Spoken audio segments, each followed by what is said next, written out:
ನಮಸ್ಕಾರ. ಮೈ fashion my world YouTube ಚಾನಲ್ಗೆ ಸ್ವಾಗತ. ನೋಡಿ, ನಾನು ಈ ವಿಡಿಯೋದಲ್ಲಿ ತೋರಿಸ್ತಿರೋ ಹಾಗೆ ಈ ಥರ ಡಿಸೈನ್ನ ಯಾವ ಥರ ಹಾಕೋದು ಅಂತ ಹೇಳ್ಕೊಡ್ತೀನಿ. ಮೊದಲು ಈ ಥರ ಸ್ಕ್ವೇರ್ ಟೇಪು ಅಥವಾ ಡೈಮಂಡ್ ಟೈಪ್ ಇರೋ ಬೀಡ್ಸ್ ತಗೊಳ್ಳಿ. ಕುಂದನ್ ಬೀಡ್ಸ್ ಆದರೂ ಆಗುತ್ತೆ, ಈ ಥರ ಬೀಡ್ಸ್ ಆದರೂ ಆಗುತ್ತೆ. ಇದನ್ನು ಗ್ಲೋ ಹಾಕಿ ಮೊದಲು ಅಂಟಿಸ್ಕೊಬಿಡಿ. ಇದು ಸ್ವಲ್ಪ ಆರಿದ ಮೇಲೆ ಈ ಥರ ಶುಗರ್ ಬೀಡ್ಸ್ನ ನಾಲ್ಕು ಶುಗರ್ ಬೀಡ್ಸ್ನ ಸ್ಟಿಚ್ ಮಾಡಿ. ಬಟ್ಟೆ ಮೇಲೆ ದಾರ ತೆಗೆದು ಸೂಜಿಲಿ ನೋಡಿ, ನಾನಿಲ್ಲಿ ತೋರಿಸ್ತಾ ಇರೋ ಥರ 4 ಬೀಡ್ಸ್ ಬಿಡಿ. 4 ಬೀಡ್ಸ್ ಬಿಟ್ಟು ಸ್ಟಿಚ್ ಮಾಡಿ. ನೋಡಿ, ಈ ಥರ ನಾಟ್ ಮಾಡಾದಮೇಲೆ 4 ಸೈಡು ಕೂಡ ಡೈಮಂಡ್ ಶೇಪ್ ಬರೋ ಥರ ನೋಡಿಕೊಂಡು ನಾವು ನಾಟ್ ಮಾಡಬೇಕು. ನೋಡಿ, 4 ಬೀಡ್ಸೇ ಸಾಕು. ಶುಗರ್ ಬೀಡ್ಸು 4 ಬೀಡ್ಸೇ ಸಾಕು. ಜಾಸ್ತಿ ಹಾಕಕ್ಕೆ ಹೋಗಬೇಡಿ. 3 ಹಾಕಿದ್ರೆ ಕಡಿಮೆ ಆಗುತ್ತೆ, ಫಿನಿಶಿಂಗ್ ಬರಲ್ಲ. 4ಕ್ಕಿಂತ ಜಾಸ್ತಿ ಹಾಕಿದ್ರೆ ಗ್ಯಾಪ್ ಕಾಣಿಸುತ್ತೆ ಬೀಡ್ಸ್ಗೂ ಮತ್ತು ಮಧ್ಯದಲ್ಲಿ ಹಾಕಿರೋ ಸ್ಟೋನ್ಗೂ. ಅದರಿಂದ ಜಾಸ್ತಿನೂ ಬೇಡ, ಕಡಿಮೆನೂ ಬೇಡ. 4 ಹಾಕಿ ಸ್ಟಿಚ್ ಮಾಡಿ ಇದನ್ನು ನಾಟ್ ಮಾಡಿ. ನೋಡಿ, ಇವಾಗ ತುಂಬ ಫಿನಿಶಿಂಗಾಗಿ ಕಾಣಿಸ್ತಾ ಇದೆ. ಈ ಥರ ನಾಟ್ ಮಾಡಾದಮೇಲೆ ನೆಕ್ಸ್ಟು ನಾವು ಜರ್ದೋಸಿಲಿ ಡಿಸೈನ್ ಮಾಡೋಣ. ಇವಾಗ ಇದಕ್ಕೇ ಜರ್ದೋಸಿನ ಮೊದಲು ನೋಡಿ, ಇಲ್ಲಿ ಕಾಣಿಸ್ತಿರೋ ಥರ ನೀಟಾಗಿ ಒಂದು ಅಳತೆಗೆ ಕಟ್ ಮಾಡ್ಕೊಬಿಡಿ. ಒಂದು ಅಳತೆ ಕಟ್ ಮಾಡಾದಮೇಲೆ ನಾರ್ಮಲ್ ನೀಡಲ್ಗೆ ಕಾಟನ್ ಥ್ರೆಡ್ ಹಾಕ್ಕೊಂಡು 2 ಎಳೆ ಕಾಟನ್ ಥ್ರೆಡ್ ಹಾಕ್ಕೊಂಡು ನೋಡಿ, ನಾನು ಮೊದಲೇ ಒಂದನ್ನು ಹಾಕಿದ್ದೀನಿ. ಈಗ ಇನ್ನೊಂದು ಹಾಕೋದನ್ನ ತೋರಿಸ್ತಾ ಇದ್ದೀನಿ. ನೋಡಿ, ಈ ಥರ ದಾರಕ್ಕೆ ಜರ್ದೋಸಿನ ಸೇರಿಸಿ ಈ ಥರ ಹಾಕಿ, ನಾನು ಯಾವ ಥರ ತೋರಿಸ್ತಾ ಇದ್ದೀನಿ ಈ ಥರ ಸ್ಟಿಚ್ ಮಾಡಿ. ಈಗ 2 ಕಡೆ ಆಲ್ರೆಡಿ ಸ್ಟಿಚ್ ಮಾಡಿದ್ದೀನಿ ನಾನು. ಇವಾಗ ನೋಡಿ, ನಾನು 3ನೇದು ಮಾಡ್ತಾಯಿದ್ದೀನಿ. ನೋಡಿ, ವಿಡಿಯೋದಲ್ಲಿ ಕಾಣಿಸ್ತಿರೋ ಥರ ಸೂಜಿಗೆ ಜರ್ದೋಸಿ ಹಾಕಿ ನೋಡಿ, ಜರ್ದೋಸಿ ಹಾಕಿ ನಾವು ಎಲ್ಲಿಂದ ನೀಡಲ್ನ ಮೇಲೆ ತೆಗೆದಿರ್ತೀವಿ ಅದೇ ಜಾಗದಿಂದ ಮತ್ತು ಬಟ್ಟೆ ಕೆಳಗೆ ಚುಚ್ಚಿ ಕೆಳಗಿಂದ ನೀಡಲ್ನ ಎಳೀರಿ. ನಿಧಾನಕ್ಕೆ ಎಳೀರಿ, ಯಾಕಂದರೆ ಜರ್ದೋಸಿ ಸ್ವಲ್ಪ ಡ್ಯಾಮೇಜ್ ಆದರೂ ಕೂಡ ಬಿಚ್ಚೋಗ್ಬಿಡುತ್ತೆ ಫುಲ್ಲು. ಅದರಿಂದ ನೋಡಿ, ಇವಾಗ ನಾನು ಕೊನೆಯದು ಹಾಕ್ತಾಯಿದ್ದೀನಿ, 4ನೇದು. ನೋಡಿ, ಈ ಥರ ಹಾಕಿ ಫಿನಿಶ್ ಮಾಡಿ. ಇದಾದಮೇಲೆ ನಾವು ಇದಕ್ಕೇ ಜರ್ದೋಸಿ ಜೊತೆಗೆ ಮತ್ತು ಸೀಕ್ವೆನ್ಸಸ್ನ ಹಾಕಿ ವರ್ಕ್ ಮಾಡೋದು ಹೇಗೆ ಅಂತ ತೋರಿಸ್ಕೊಡ್ತೀನಿ. ನೋಡಿ, ನಾನು ಇದನ್ನು ನೀಡಲಲ್ಲಿ ಹಾಕಿದೆ. ಇವಾಗ ಇನ್ನೊಂದು ಸರಿ ಜರ್ದೋಸಿ ಹಾಕಿ ಡಿಸೈನ್ ಮಾಡೋದನ್ನು ನಾನು ಮಾಮೂಲಿ ನೀಡಲಲ್ಲಿ ಹೇಳ್ತಾಯಿದ್ದೀನಿ. ಅಂದರೆ ನಾವು ಡಿಸೈನ್ ಮಾಡ್ತೀವಲ್ಲ, ಕ್ರೋಶ ನೀಡಲ್ ಬರುತ್ತಲ್ಲ, ಆರಿ ವರ್ಕ್ ನೀಡಲ್ಲ, ಅದರಲ್ಲಿ ಹಾಕ್ತಾಯಿದ್ದೀನಿ. ನೋಡ್ಕೊಳ್ಳಿ, ಜರ್ದೋಸಿ ಹಾಕಿ ಮತ್ತು ಒಂದು ಸೀಕ್ವೆನ್ಸಸ್ ಹಾಕಾದ್ಮೇಲೆ ನೆಕ್ಸ್ಟು ಅದೇ ಸೀಕ್ವೆನ್ಸಸ್ ಏನಿರುತ್ತೆ ಅದರೊಳಗಿಂದಾನೇ ದಾರ ತೆಗೆದು ಲಾಕ್ ಮಾಡಿ.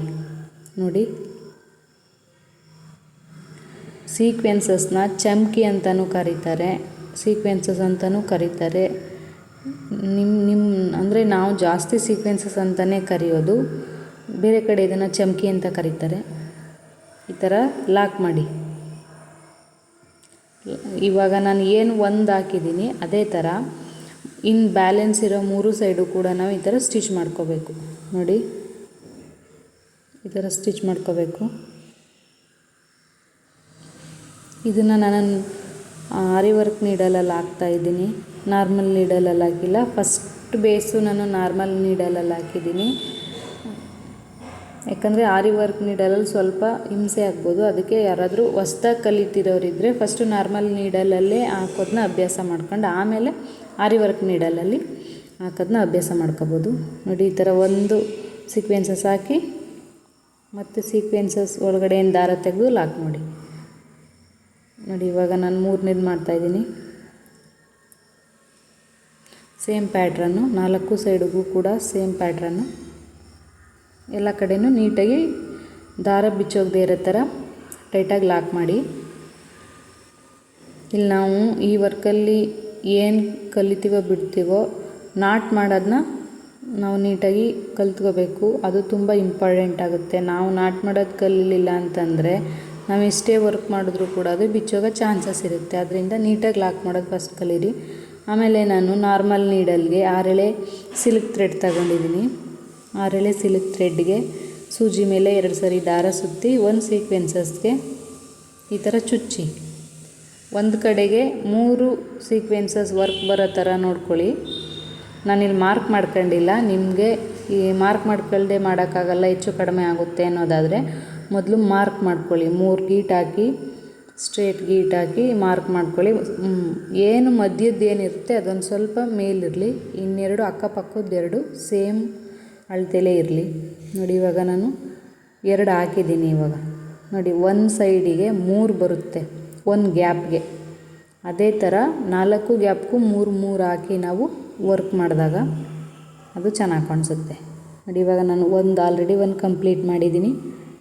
ಇದು ಲಾಸ್ಟ್ ವಿಡಿಯೋದಲ್ಲಿ ಹೇಳ್ಕೊಟ್ಟಿದ್ದೆ, ಈಸಿ ಇರುತ್ತೆ. ಇದು ನೀಡಲಲ್ಲಿ ಮಾಡೋದು ಸ್ವಲ್ಪ ಈಸಿ ಇರುತ್ತೆ.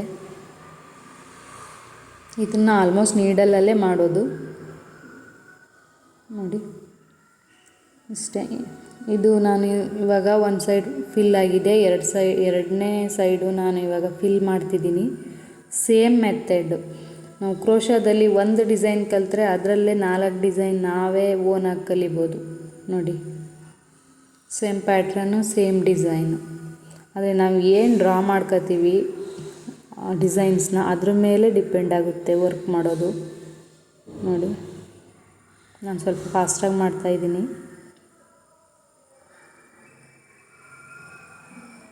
ಆದರೆ ಇದನ್ನು ಥ್ರೆಡ್ ಎಳಿಬೇಕಾದ್ರೆ ಅದು ಗಂಟು ಕೊನೆ ತನಕ ಬರೋ ತನಕನೂ ಬೆರಳಲ್ಲಿ ಥ್ರೆಡ್ನ ಹಿಡ್ಕೊಂಡೇ ಇರಬೇಕು. ಇಲ್ಲ ಅಂತಂದರೆ ಇದು ಲೂಸ್ ಆಗೋ ಚಾನ್ಸ್ ಇರುತ್ತೆ. ಲೂಸ್ ಆದಾಗ ಬಟ್ಟೆಗೂ ದಾರಕ್ಕೂ ಕೂಡ ಮ್ಯಾಚ್ ಆಗಿ ಫಿನಿಶಿಂಗಾಗಿ ಕಾಣಿಸಲ್ಲ. ಅದರಿಂದ ಅದು ಕೊನೆ ತನಕ ನಾವು ದಾರನ ಎಳೆಯೋ ತನಕನೂ ಕೂಡ ಬೆರಳಲ್ಲಿ ನಾವು ದಾರನ ಹಿಡ್ಕೊಳ್ಳೇಬೇಕು. ಸಿಲ್ಕ್ ಥ್ರೆಡ್ ಏನಿರುತ್ತೆ ಅದನ್ನು ಹಿಡ್ಕೊಳ್ಳೇಬೇಕು ನಾವು. ನೋಡಿ ನಾನಿಲ್ಲಿ ಯಾವ ಥರ ಹಿಡ್ಕೊಂಡಿದ್ದೀನಿ ನೋಡಿ. ನೀಡಲ್ ಚುಚ್ಚಾದಮೇಲೆ ನಾವು ದಾರನ ಬಿಡಬೇಡಿ. ಒಂದು ಬೆರಳಲ್ಲಿ ದಾರ ಹಿಡ್ಕೊಂಡೇ ಇರಬೇಕು ನಾವು. ನೋಡಿ ಇವಾಗ 3 ಸೈಡ್ ಆಯಿತು. ಇವಾಗ 4ನೇ ಸೈಡ್ ಮಾಡ್ತಾಯಿದ್ದೀನಿ.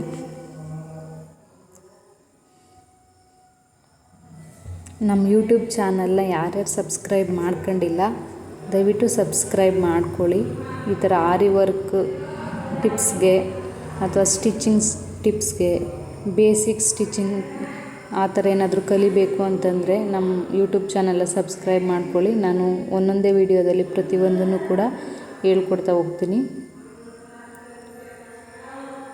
ನೋಡಿ ಇವಾಗ ಇದು ಫಿನಿಶ್ ಆಯಿತು. ದಯವಿಟ್ಟು ವಿಡಿಯೋನ ಕೊನೆ ತನಕ ನೋಡಿ. ನೋಡಿ ಇವಾಗ ಇದಾಯಿತು. ನೋಡಿ ಎಷ್ಟು ಫಿನಿಶಿಂಗಾಗಿ ಕಾಣಿಸ್ತಾ ಇದೆ. ಈ ಥರ ದೊಡ್ಡ ವರ್ಕ್ ಮಾಡಬೇಕು ಅಂದರೆ ಈ ಥರ ಡಿಸೈನ್ಸ್ನ ನಾವು ಆರಾಮಾಗಿ ನೀಡಲಲ್ಲಾದರೂ ಮಾಡ್ಬೋದು, ಇಲ್ಲ ಆರಿ ವರ್ಕ್ ನೀಡಲಲ್ಲಾದರೂ ಮಾಡ್ಬೋದು. ಇವಾಗ ನಾನು ಕಟ್ ಬೀಡ್ಸು ಮತ್ತು ಶುಗರ್ ಬೀಡ್ಸು ಎರಡೂ ಸೇರಿ ಜಿಗ್ಜಾಗ್ ವರ್ಕ್ ಮಾಡೋದು ಹೇಗಂತ ಹೇಳ್ಕೊಡ್ತೀನಿ. ನೋಡಿ ಮೊದಲು ಬಟ್ಟೆ ಮೇಲೆ ದಾರ ತೆಗೀರಿ. ಅದಾದಮೇಲೆ ನಾನು ನೀಡಲ್ಗೆ ಎಲ್ಲ ಬೀಡ್ಸ್ನೂ ಕೂಡ ಫಿಲ್ ಮಾಡ್ಕೊಂಡಿದ್ದೀನಿ. ಒಂದು ಕಟ್ ಬೀಡ್ಸು, ಒಂದು ಶುಗರ್ ಬೀಡ್ಸು, ಈ ಥರ ಫಿಲ್ ಮಾಡ್ಕೊಳ್ಳಿ. ನೋಡಿ ನಾನು ಅದೇ ಪ್ಯಾಟ್ರನಲ್ಲಿ ಫಿಲ್ ಮಾಡ್ಕೊಂಡಿದ್ದೀನಿ. ನಾನು ಇವಾಗ ಯಾವ ಥರ ಸ್ಟಿಚ್ ಮಾಡ್ತಾಯಿದ್ದೀನಿ ಸೇಮ್ ಪ್ಯಾಟ್ರನ್ ಯೂಸ್ ಮಾಡಿ ನೀವು ಕೂಡ ಸ್ಟಿಚ್ ಮಾಡಿ. ಅಕಸ್ಮಾತ್ ನನಗೆ ಲೈನ್ಸ್ ಹಾಕ್ಕೊಳ್ದೆ ಸ್ಟ್ರೇಟಾಗಿ ಬರಲಿಲ್ಲ ಅಂತಂದರೆ 2 ಲೈನ್ ಹಾಕ್ಕೊಳ್ಳಿ. 2 ಲೈನ್ ಹಾಕ್ಕೊಂಡು ಆ ಕಡೆ ಲೈನು ಈ ಕಡೆ ಲೈನು ಎರಡನ್ನೂ ಕೂಡ ಬ್ಯಾಲೆನ್ಸ್ ಮಾಡ್ತಾ ನಾವು ಸ್ಟಿಚ್ ಮಾಡ್ಬೋದು.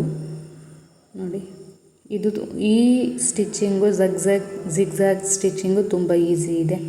ಇದು ಕಷ್ಟ ಏನೂ ಆಗಲ್ಲ. ನಾವು ಕಟ್ ಬೀಡ್ಸು ಸ್ಟಿಚ್ ಮಾಡ್ತೀವಲ್ಲ ಅಷ್ಟು ಕಷ್ಟ ಆಗಲ್ಲ. ಇದು 2 ಬೀಡ್ಸು ಬೇಗ ವರ್ಕ್ ಮಾಡ್ಬೋದು.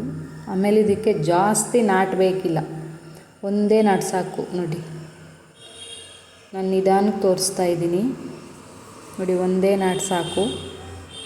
ಈ ಥರ ನಾವು ವರ್ಕ್ ಮಾಡ್ಬೋದು. ನೋಡಿ ನಾನು ಇನ್ನೊಂದು ಸರಿ ನೀಡಲ್ಲಿ ಫಿಲ್ ಮಾಡ್ಕೊಂಡಿದ್ದೀನಿ ಬೀಡ್ಸ್ನ. ನೋಡಿ ನಾನೊಂದು 3-4-5 ಇಂಚಷ್ಟು ನಿಮಗೆ ಜಿಗ್ಜಾಗ್ ವರ್ಕ್ ಮಾಡಿ ತೋರಿಸ್ತೀನಿ. Same lock same method. ಇದರಲ್ಲಿ ಜಾಸ್ತಿ ನಾಟೇನು ಬರಲ್ಲ. ಇದನ್ನು ನಾವು ಬೇಗ ಕಲಿಬೋದು. ಮತ್ತು ನಾವು ಬ್ಲೌಸ್ಗಳಿಗೆ ಸಿಂಪಲ್ ಡಿಸೈನ್ ಬೇಕು ಅಂತಂದರೆ ಇದು ಬೇಗ ಆಗೋವಂಥ ಡಿಸೈನು. ನಾವು ಕಡಿಮೆ ಅಂದರೂ 1.5 ಅವರಲ್ಲಿ ನಾವು ಈ ಡಿಸೈನ್ನ ಮಾಡಿ ಮುಗಿಸ್ಬೋದು.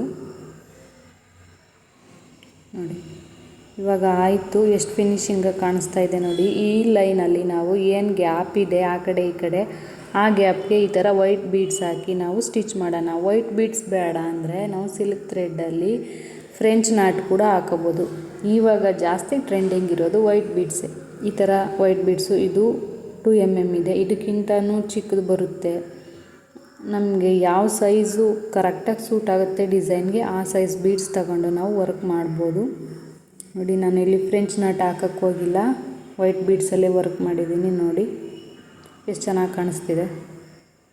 ಇದು ಬೇಗ ಆಗೋಂಥ ಡಿಸೈನು. ಯಾವುದ್ಯಾವ್ದು ಬೇಗ ಆಗುತ್ತೆ ಅದನ್ನು ನೀವು ಮೊದಲು ಕಲಿತ್ಕೊಳ್ಳಿ, ಈಸಿ ಆಗುತ್ತೆ ನಮಗೆ. ನೋಡಿ ಸಿಂಪಲ್ಲಾಗಿ ಬೀಡ್ಸ್ ಹಾಕಿ ಡಬಲ್ ಲಾಕ್ ಮಾಡಿ. ಇದಕ್ಕೆ ಸಿಂಗಲ್ ಲಾಕ್ ಮಾಡೋಕ್ಕೆ ಹೋಗಬೇಡಿ, ಡಬಲ್ ಲಾಕ್ ಮಾಡಿ. ಆವಾಗ ಬೀಡ್ಸ್ ಬೀಳಲ್ಲ, ಟೈಟಾಗಿರುತ್ತೆ. ಡಬಲ್ ಲಾಕ್ ಮಾಡಿ ಫಿನಿಷ್ ಮಾಡಿ. ನೋಡಿ ಇವಾಗ ನಾನು ಆಲ್ಮೋಸ್ಟ್ ಕಂಪ್ಲೀಟ್ ಮಾಡಿದ್ದೀನಿ. ಇದೇ ಥರ ವೀಡಿಯೋಸ್ ಏನಾದರೂ ಬೇಕು ಅಂದರೆ ನಮ್ಮ ಚಾನಲ್ನ ಫಾಲೋ ಮಾಡಿ. ವಿಡಿಯೋ ಇಷ್ಟ ಆದರೆ ಒಂದು ಲೈಕ್ ಮಾಡಿ, ಶೇರ್ ಮಾಡಿ. ನೋಡಿ ಫಿನಿಶಿಂಗಾಗಿ ಕಾಣಿಸುತ್ತೆ ಕೊನೆಗೆ.